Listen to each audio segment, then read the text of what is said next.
अल्लर भई गे गोंदा फूल माते तोर जवानी अल्लर भई गे गोंदा फूल माते तोर जवानी अल्लर भई गे वो अल्लर भई गे वो अल्लर भई गे अल्लर भई गे गोंदा फूल माते तोर जवानी अल्लर भई गे गोंदा फूल माते तोर जवानी अल्लर भई गे।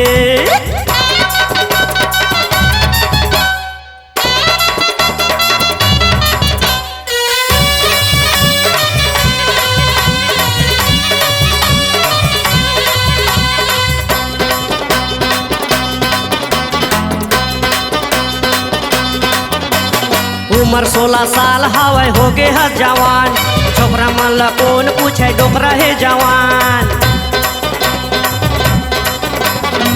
सन सन काया करे हो दे बवाल, मोरो आदत हा हरामी कस चाल।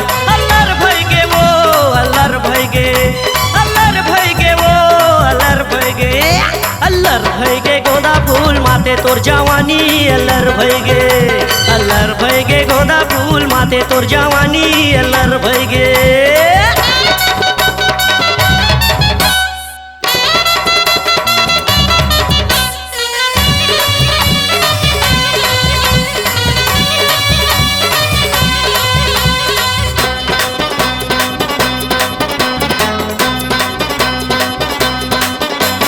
हो गे हावय तोला 17 मोला हो गे 18, चूमा चाटी दे दे टूरी झन करना नखरा। एको दिन मिले या बेतरिया के पार, तोर बिना सुना मोर जग संसार।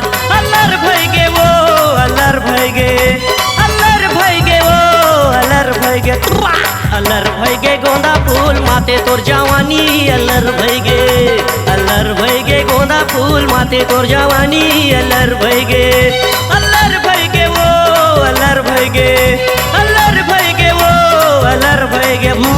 अल्लर भई गे गोंदा फूल माते तोर जवानी अल्लर भई गे गोंदा फूल माते तोर जवानी अल्लर भई गे गोंदा फूल माते तोर जवानी अल्लर भई गे गोंदा फूल माते तोर जवानी अल्लर भई गे।